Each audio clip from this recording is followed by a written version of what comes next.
የሐዋርያት ሥራ ምዕራፍ 2 በዓለ ሃምሳም የተባለው ቀን በደረሰ ጊዜ ሁሉም በአንድ ልብ ሆነው አብረው ሳሉ ድንገት የሚነጥቅ አውሎ ነፋስ ከሰማይ ድምጽ ወጣ። ተቀምጠውም የነበሩትን ቤት ሁሉ ሞላው። እንደ እሳትም የተከፋፈሉ ልሳኖች ታዩአቸው፣ በእያንዳንዳቸውም ላይ ተቀመጡባቸው። በሁሉም መንፈስ ቅዱስ ሞላባቸው። መንፈስም ይናገሩ ዘንድ እንደሰጣቸው በሌላ ልሳኖች ይናገሩ ጀመር። ከሰማይም በታች ካሉ ሕዝብ ሁሉ ጸሎት የተጉ አይሁድ በኢየሩሳሌም ይኖሩ ነበር። ይህም ድምጽ በሆነ ጊዜ ሕዝብ ሁሉ ተሰበሰቡ።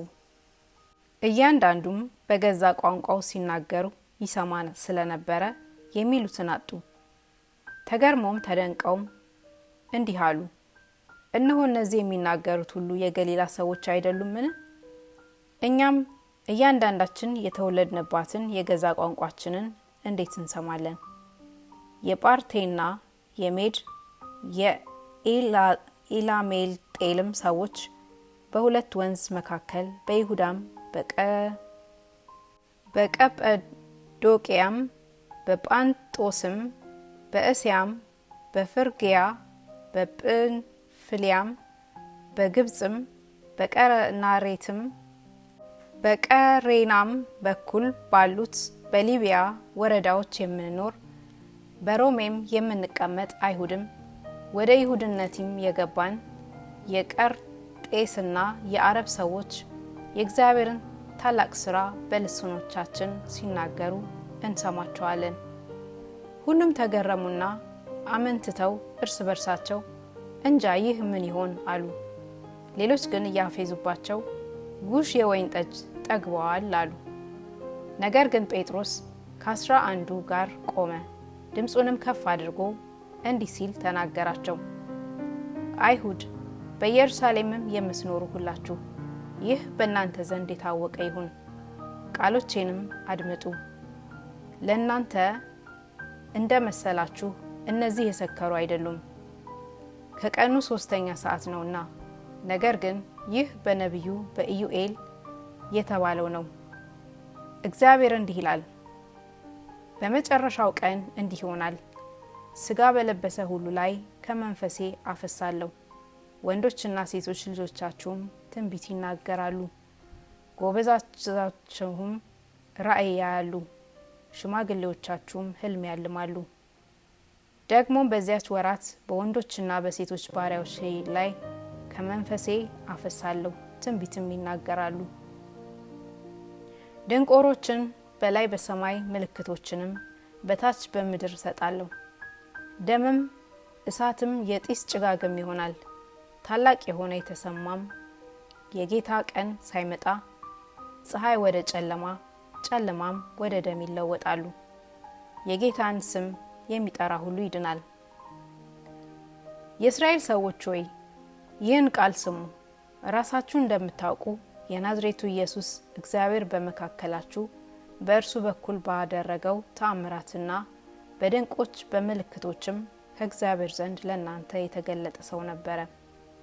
እርሱንም በእግዚአብሔር በተወሰነው አሳቡና በቀደመው እውቀቱ ተሰጥቶ በአመፀኞች እጅ ሰቀላችሁ፣ ገደላችሁት።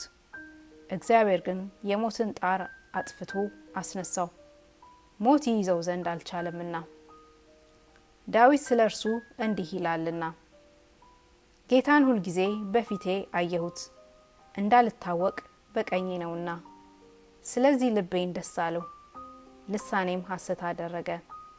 ደግሞም ሥጋዬ በተስፋ ያድራል፣ ነፍሴን በሲኦል አትተዋትምና።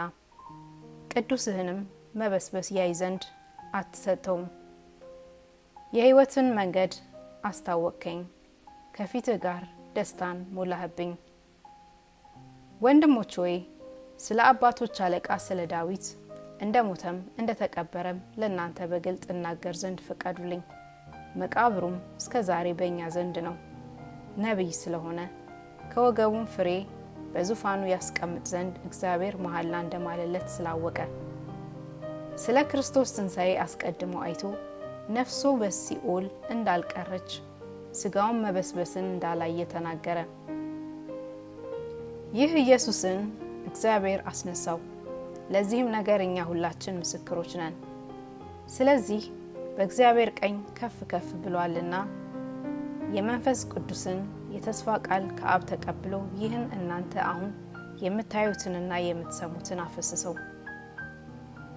ዳዊት ወደ ሰማያት አልወጣምና፣ ነገር ግን እርሱ ጌታ ጌታዬን ጠላቶችህን የእግርህ መረገጫ እስካደርግልህ ድረስ በቀኜ ተቀመጥ አለው አለ።